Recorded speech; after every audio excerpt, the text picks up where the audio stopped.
Good day and welcome to Glasnost in our time, where we look at the world rationally in the hope that it will look rationally back.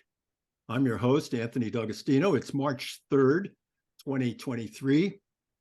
Russian forces have surrounded tens of thousands of Ukrainian forces in the Donbas town of Bakhmut, and it looks like they are completing an encirclement. This may be an important point in the war. President Biden vows to support Ukraine for as long as it takes. Ukraine is now saying that it might take troops from NATO and troops from the United States to boot in order to win. Polls, however, show increasing sentiment in the NATO countries for limiting the support that Ukraine is getting. And there are Republican voices in the United States, including Donald Trump, who are denouncing Biden's war policy. The presidential election of 2024 looms as a referendum on the Ukraine war, perhaps as the 1968 election was a referendum on the Vietnam War. There's opposition to the war on the left and the right. There's a debate on the left about whether this opposition or this coalition with the right is a good idea. And some say that the war will doom Biden politically. We'll talk more about that problem in future interviews. But today we want to talk about the discussion about neoliberalism that we already have initiated with our interview of economist David Kotz.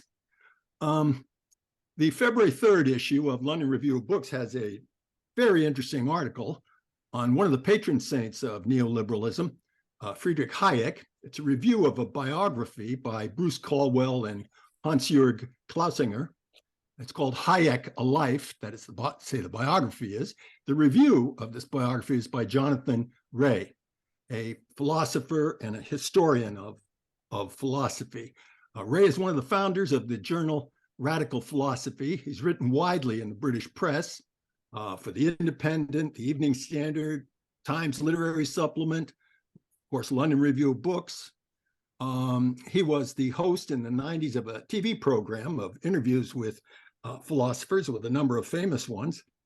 He is the author of a number of books, including studies of Descartes, Kierkegaard, and Heidegger, and most recently, or almost most recently, Witchcraft, a study of the origins of philosophy in English.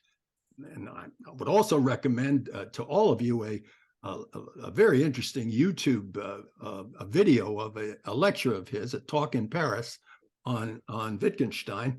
So Jonathan Ray is our guest, and he approaches neoliberalism, he says, as a socialist. In fact, he says, or I think he says, that liberal values can't survive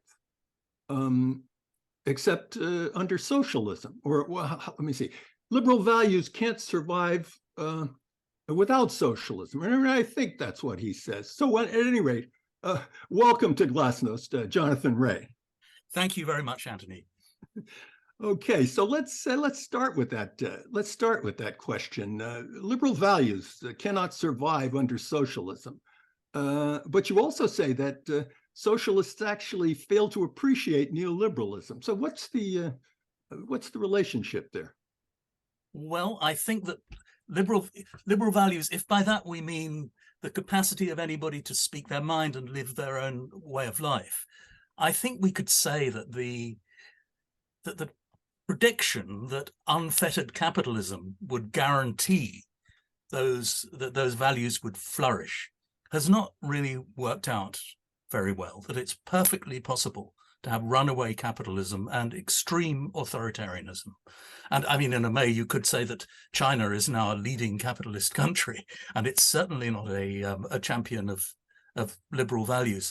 But I think behind all this is my sense that, well, the word neoliberalism has really bedeviled our political discourse for the last, I don't know, 20 or 30 years, that we've, well, especially those of us who think of ourselves as progressive, tend to use the word as a kind of a passepartout word covering everything that's gone wrong. That's the reason why the hopes of the last 50 years or so haven't been fulfilled, that we thought it was possible to think that countries like the United States and European countries and the United Kingdom were moving towards a more equal and a more free kind of society, and something to do with Reagan and Thatcher, that went off the rails.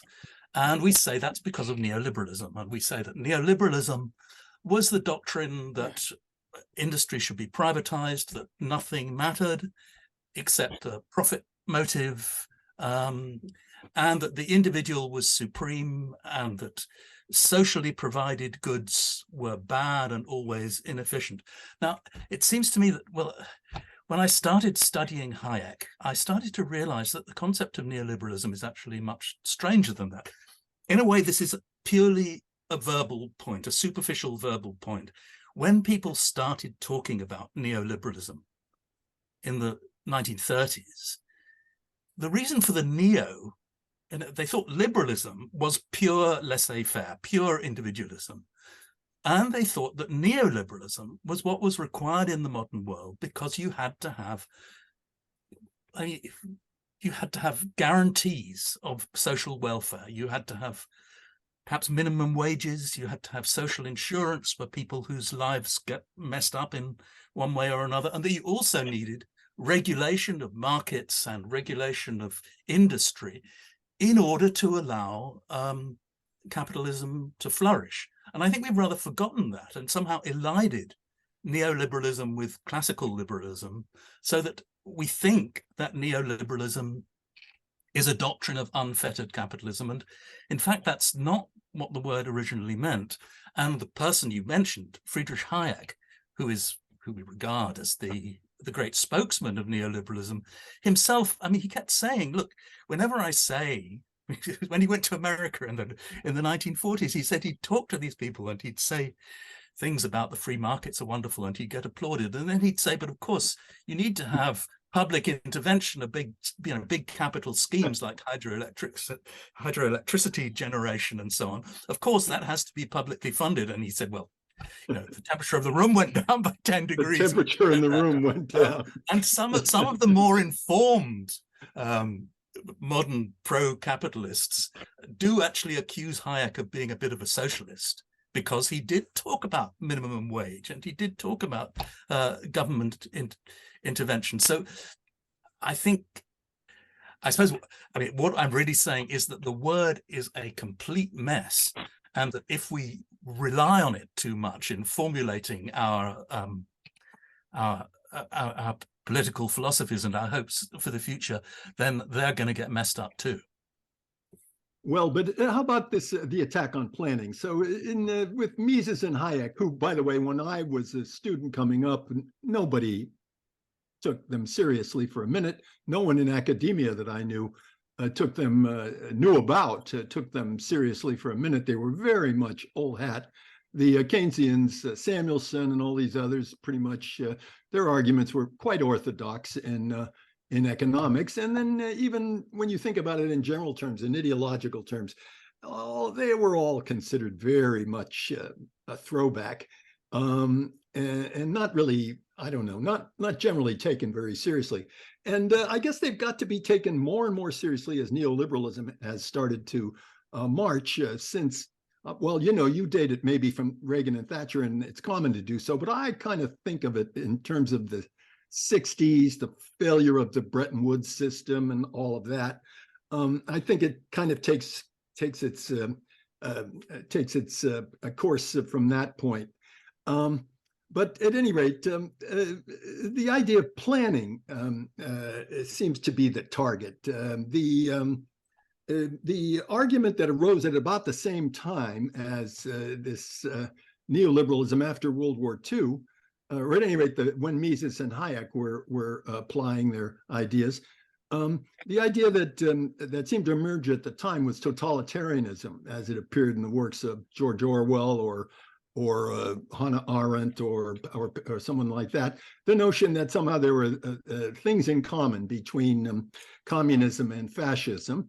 And I think this idea served Hayek well, because he kind of found planning to be the common thread through fascism and communism, and therefore for him totalitarianism. So then the argument became, there was a J.L. Talman book against the French Revolution, really, against Rousseau, arguing that the beginnings of democracy were really they had the seeds of totalitarianism, and I think he fell in with those sort of political ideas, and his economic idea then was influential on account of that, don't you think?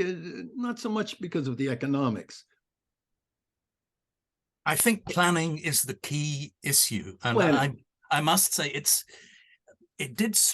strikes me as surprising. I mean, I think of myself as a person of the left, but a liberal as well, and I'm quite shocked when I look back at things that socialists were saying in the 20s and 30s and even before that.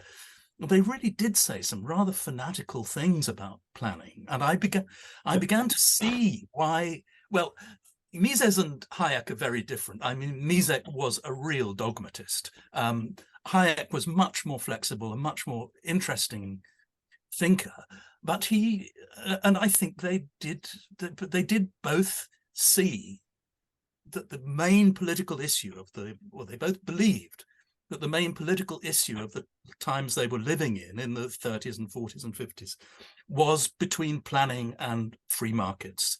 And I must, as a self-critical left-wing thinker, I am quite shocked looking back to the 1930s at how many people who might be regarded as heroes of leftist thinking did take for granted that planning was some kind of panacea. And I think that Hayek has very, very good arguments against the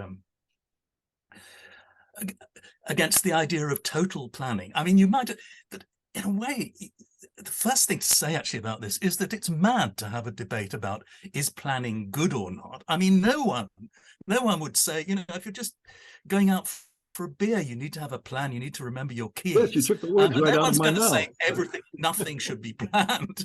But I think that Hayek was worried about people who thought that everything could be planned. And one of the things I learned from this wonderful book under review, the first volume of this biography of Hayek, is that when he was teaching, he was originally from Austria, but he'd spent a lot of time in London, and he taught at the London School of Economics.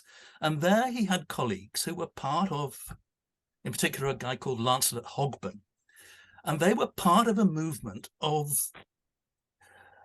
people who regarded themselves as socialists. And they were socialists because they were scientists. They believed in the scientific method. And they thought that scientific planning was necessary in order to reduce poverty and to stop people living their lives in stupid ways. And they had contempt for economics as a potential science, and they had contempt for the social sciences. They were natural scientists, and they thought that the only way to guarantee social order, to avoid a collapse into, well, they'd talk about the law of the jungle, into complete social chaos, was by putting scientists in charge. They didn't believe in the dictatorship of the proletariat. They believed in the dictatorship of scientists.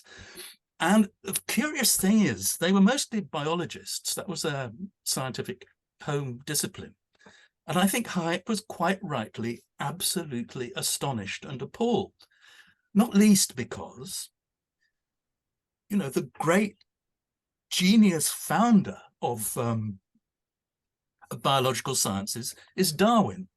And the wonderful thing about Darwin is that he realized that order, natural order, if you might even call it progress, arises not from deliberate planning, but from, random variation and natural selection, and that it's extraordinary how, something as complex as the human body has arisen without anybody having a plan for it in advance. And it seems to me that Hayek was quite right to say that we should take that lesson seriously when we're thinking about how societies work. The people who opposed him in London, he said they just couldn't understand how there could be order unless it was designed by someone who had that order in mind in the first place. And I think he was quite right to say, just think about the biological realm before you think about the social realm, and you'll realize that order does not require a prior plan. And I think that there he has an absolutely stunningly effective argument against a certain kind of socialist thought that was prevalent in London in the 1930s. Well, it's very delicate. It strikes me as a very delicate criticism. And when you think about some of the people that are mentioned in this regard, some of the people you mentioned, J.B.S. Haldane, Joseph Needham, who wrote all that stuff about Chinese science and really educated us in a very important way about China. J.D. Bernal, I read a lot of, not a lot, but some of their works, not in the 40s, but shortly thereafter. Their stuff is in all the libraries, all the college libraries. And I don't know that it's so pernicious and I don't know, so reeking of the threat of totalitarianism. It strikes me all that anti-scientism, which I mean, got to be quite a fad, it strikes me, in the 1950s and 60s. Among historians looking back into the 19th century and criticizing positivism, and it fell in with some Marxist criticism of the 1960s. They also looked back and said, well, you know, Engels was more of a positivist, Marx was less of a positivist. Let's critique of positivism. I thought I went way overboard. And that Saint-Simon, Kant, and even the cult of science in the 19th century, while it seemed a little overblown to people in the 20th century, I think perhaps didn't have to be criticized in such a stern way. I don't know. Okay, I think I agree. I think I criticize myself. Because there was a time when I really adored these scientific socialists of the 30s, and it was just reading the life, this biography of Hayek, and the difficult time they gave him. And I thought, really, they should have realized that he had a point. And I think, I mean, I've already said it. I'll repeat it. That social order doesn't require a social plan for it to come about, that you can allow people to muddle around and find their own way, and then things may find their order. And I mean, there was one example that Hayek used a lot and is quite current in architecture and design nowadays, that when you build a set of buildings, you're not quite sure where you should put the paths between them. And so you just leave grass and you let people find their own way. I think architects call them desire lines. And then once you've discovered how people want to walk between the buildings, then you pave those paths and they become the paths, rather than deciding in advance where the paths should be. And I think in that respect, Hayek had a good point. I think that the debate about scientism, it's very interesting. In the New Left, in the 60s and the 70s, there was a great deal of leftist criticism of scientism. And this is another thing that came as a revelation to me reading Hayek, that he in the 1940s, I think it was him who really launched the word scientism as a term of reproach against those people who think that everything can be worked out in advance and understood deductively. That's a curious alliance between Hayek and the New Left. Huh. And one of the other New Left ideas was that Marx and Engels had promoted social democracy. They had ended up with a excessively scientific outlook, I guess positivist. The term positivism was the term that was used, and that was considered to be lacking in dynamic. And in the end, it meant going along with imperialism and leading right into World War I, whereas they really should have taken the position of fighting against this positivism for a genuinely revolutionary outlook, such as emerged after the Russian Revolution and Lenin and the critique of imperialism. In other words, it was kind of a reading back the 60s had a kind of a reading back into the 19th century of the third worldism, or whatever it was, tiers-mondisme, I guess French called it, this outlook that the third world was rising up against the Atlantic world. Reading that back into the 19th century, and kind of was kind of ahistorical, some said. So I mean, maybe that was part of it. You know, attempt to find. You know, Lenin never. This was not part of Lenin's world. Lenin never criticized any of this positivism of the social democracy prior to the Russian Revolution. It was only with World War I that critique emerges. And then even the communists of the 20s, they look back into the 19th century and try to find some kind of inklings about that, you know, too much positivism, not enough frank discussion of the dictatorship of the proletariat and all of that sort of stuff. So the whole history of that thing got distorted right at the beginning, and it was redistorted, you could even say, in the 1960s. But in the final analysis, though, since we've agreed that maybe this critique of positivism is a little overdone, can't we say that the idea that the engineers, the scientists, the educated society needs to play more of a leading role in things than simply the business leaders of society? You know, that educated society in general, to include business, as Saint-Simon and Kant thought of it, that this makes sense. It has certainly made sense to the French, right? It's a different tradition between the French and the Anglo-Saxons on this, right? I'm going to hesitate for a moment. And the idea that the scientists, the intellectuals, all that would, well, especially today when we have a climate problem, isn't there a tendency to think, hey, we ought to listen to the scientists more and less to the market? Yes, indeed, but I think that's a bad way of it seems to me the real problem is how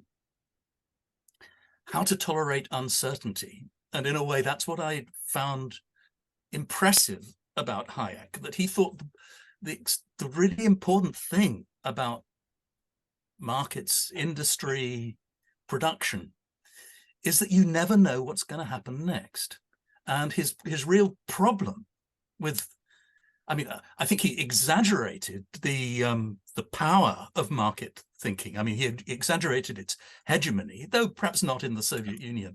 But I think that he was quite right, that if you imagine that you can plan everything, you're forgetting, well, one thing you're obviously forgetting is the unpredictability of technological change. You know, that you decide on your production of, I don't know, internal combustion engine vehicles for the next 50 years.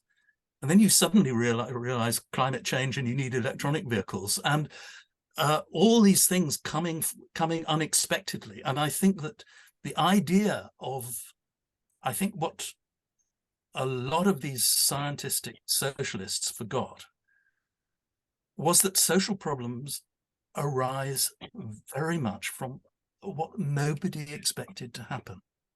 And I think they had a mental world in which they couldn't quite tolerate the idea of the unexpected happening, and they thought they would be able to organize the world in such a way that the unexpected never happens. And so that's why I think this polarization between, you know, planners and anti-planners is so dismaying. And indeed, or perhaps I'd put it the other way around. I think that the idea that the central issue in our politics and in our social life is the debate between people who believe in planning in advance and people who believe in leaving things to the market, is that just polarizes things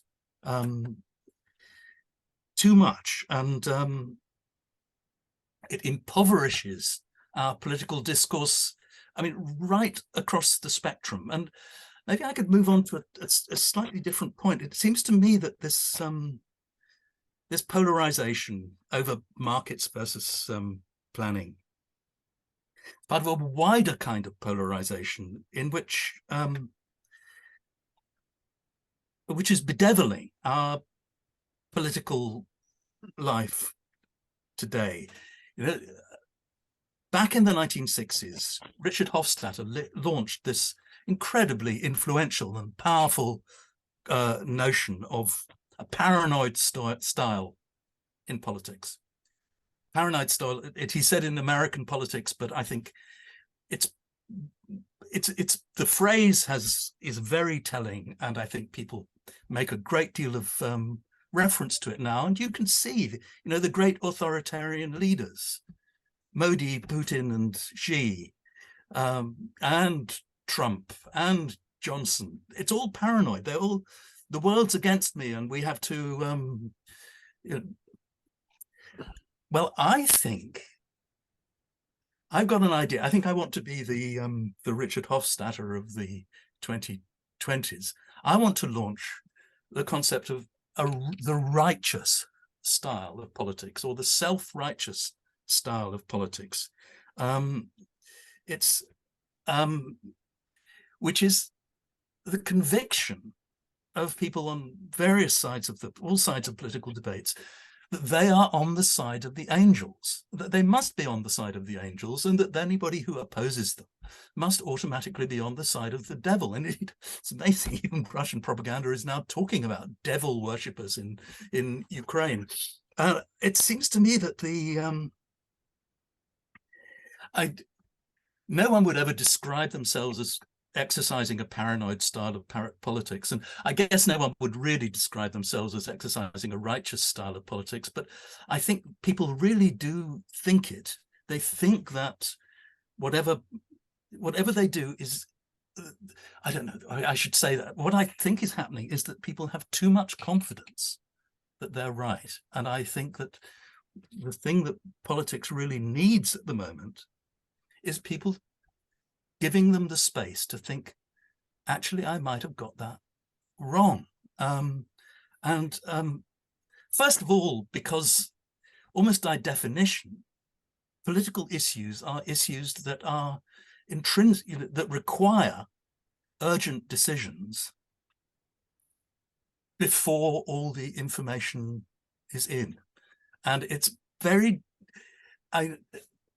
if someone has spent a large part of their life discussing politics, maybe being active in politics and taking one side or another on various political issues, it's really almost inconceivable that they would end up having called every one of them right. I mean, I've certainly called a lot of things wrong in my vociferous political opinions, and it seems to me that's in the nature of politics. And there's a very nice thing that some people who are interested in gardening say about gardening, that the really successful gardener is the one who doesn't talk about their failures, because every gardener, however brilliant, will have seeds that don't grow, trees that fall down, and so on. You just don't talk about them. And I think the same is true in politics, that the successful politicians are the ones who manage not to talk about their failures, because the failure is absolutely inevitable. But the righteous style of politics, you think, well, that because I believe in love and peace and things, I must be right. I must be right about the Iraq war to intervene, or about the Syrian war to not intervene, or all these things. And actually, no one, well, perhaps those aren't very good examples, but there are plenty of examples where it's really not too clear what the good answer would be. But you may be obliged to place your bet one way or the other. But you shouldn't really beat yourself up if you find that you've bet on the wrong side. So that's one reason why the righteous style of politics is not to be commended. Just the sheer it's almost by definition that an issue only becomes a political issue if it's one that has to be decided before you've got time to work out what would be the best thing to do. Well, beautifully put, persuasively put. But I have a little footnote. There's a criticism of the famous Hofstadter essay on the paranoid style in politics, that he was really talking about McCarthyism, and he tried to link McCarthyism up to the American tradition of populism. So he tried to make McCarthyism and kind of a populistic thing, rather than just something quite different. I think the whole perspective of the McCarthyist persecutions arose mainly out of problems in the South, having to do with Jim Crow and other problems that don't get enough stress. And a lot of American historians make this point, and that making McCarthyism out to be a product of populism, that's sort of like what we were just talking about, J.L. Tallman's argument that totalitarianism can be blamed on Rousseau. It's sort of not fair to Rousseau. In this case, not fair to the populists, who were actually rather wholesome fellows, and we're not all, we think of them in the Grant Wood with the pitchforks and all the rest, all the rest of that. Maybe we went too hard on them, and as a matter of fact, you worry. I don't mean to put this in an accusatory way, but you worry a lot about nationalism. You say that extreme nationalism seems to grow spontaneously from the socialist impulse. Is that well, I could hardly argue with that, come to think of it, that socialism and nationalism, they really go together, but nationalism goes together with a lot else as well. How about Mises and Hayek? They were in with the worst people on the right. They were Mises was in with the Austrian fascists and the people who bombed the Karl Marx apartments in Vienna in 1934. That they were doing Mises' job there.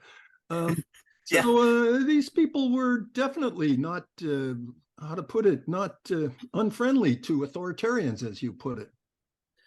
That's completely true, and in a way, that's why it took me an awfully long time to realize that Hayek had a point about some things. But I also think it's important to remember that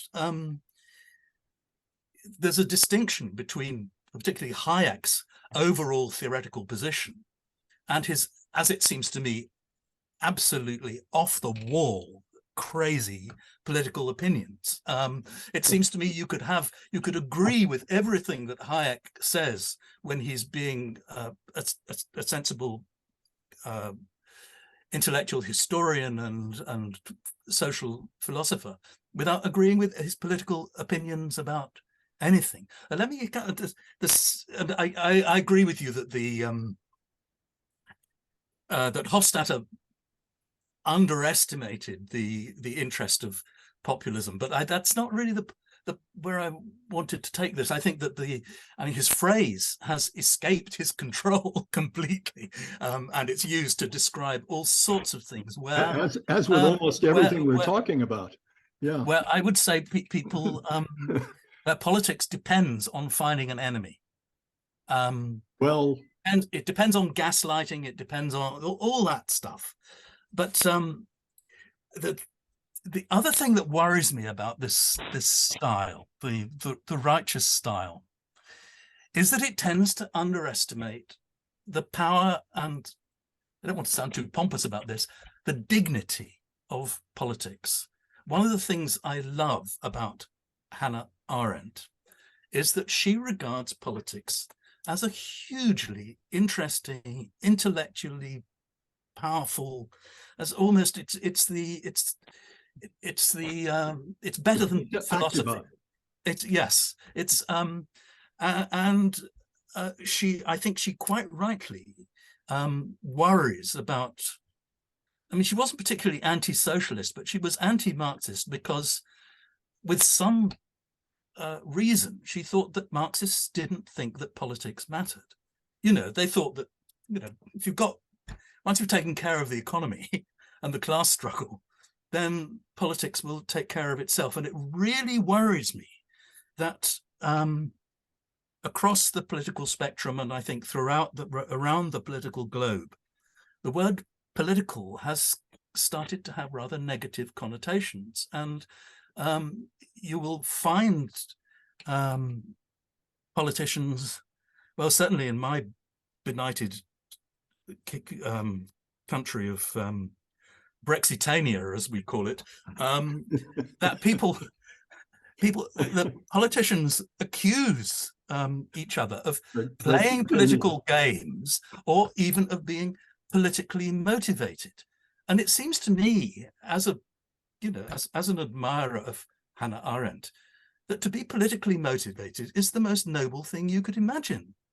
To be politically motivated is to be motivated by your vision of what a better society would be like. But they make it sound as though being politically motivated is something completely venal, even demonic. And then they make a contrast with ethics, where being ethically motivated is supposed to be wonderful and being politically motivated is terrible. But in fact, the human condition is that you may be torn between doing the thing that's ethically wonderful, that is to say, that would demonstrate your upright character and your good conscience, and the thing that would be socially wonderful, that is to say, something that would benefit society as a whole. And that's, that, if you like, is the human comedy or the human tragedy. But I think that we really do need to stop talking about politics as though it was something wretched and start talking about it as though it was something that is, albeit plagued with ambiguity and difficulty, but is nevertheless a noble art and a noble way of life.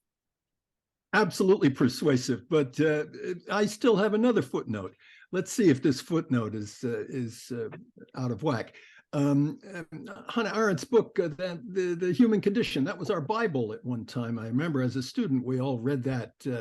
Not any other radical literature as much as that, the Human Condition. But in that, she takes this very absolute Greek attitude toward public life, that you're not supposed to talk about economics at all. So you don't go in. Politics is the only thing that counts, and in the end, it's almost a Carl Schmittian kind of view of politics, that it has to do with opposition to the other, and in the end, war. It's the Greek idea, valorizing yourself through war. And the war is the ultimate political expression, and all the rest of that. And but we love all this talk about politics, but we never took it to that extent. It never realized how absolute was that argument, at least the way it comes out in the human condition. So I mean, Hannah Arendt was she's very misunderstood. The origins of totalitarianism is not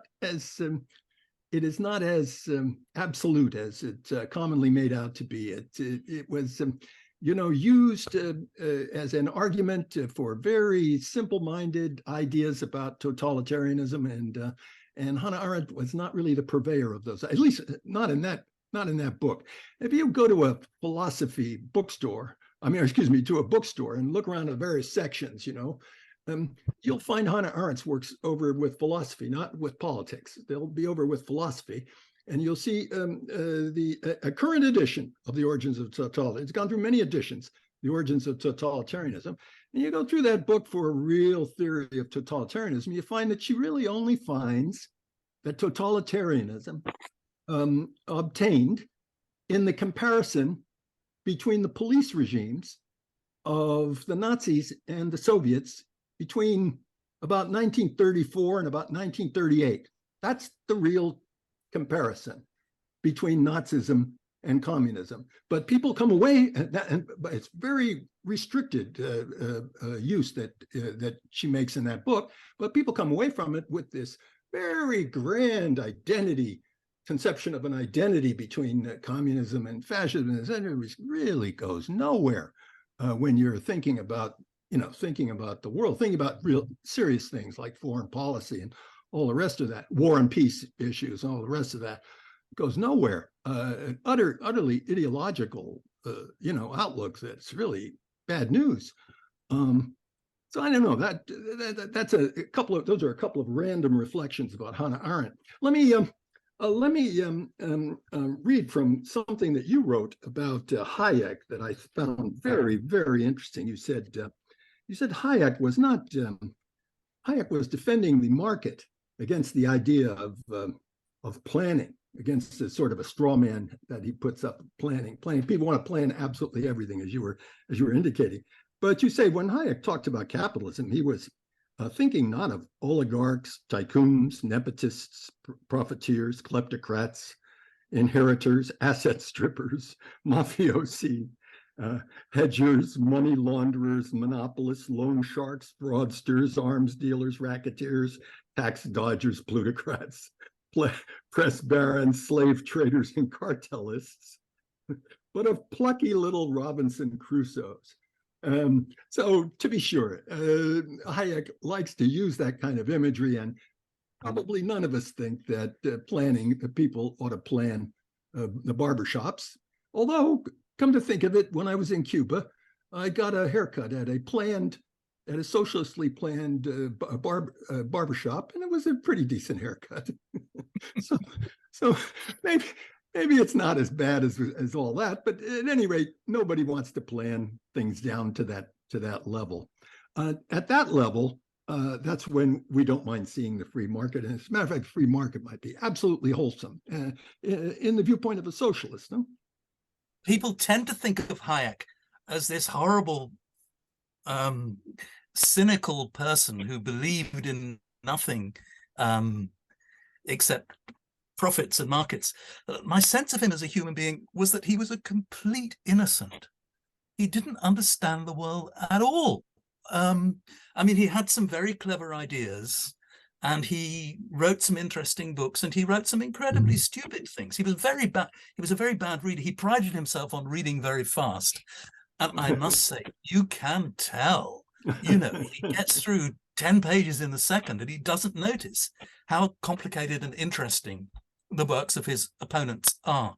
But I think I felt rather sorry for him in the end. I thought that he ended up leading a lonely life, not only personally, but also politically and intellectually, because he wasn't really capable of dialogue. And it seems to me that connects with what we were talking about politics. And I think Hannah Arendt's great idea about politics is that it's about dialogue.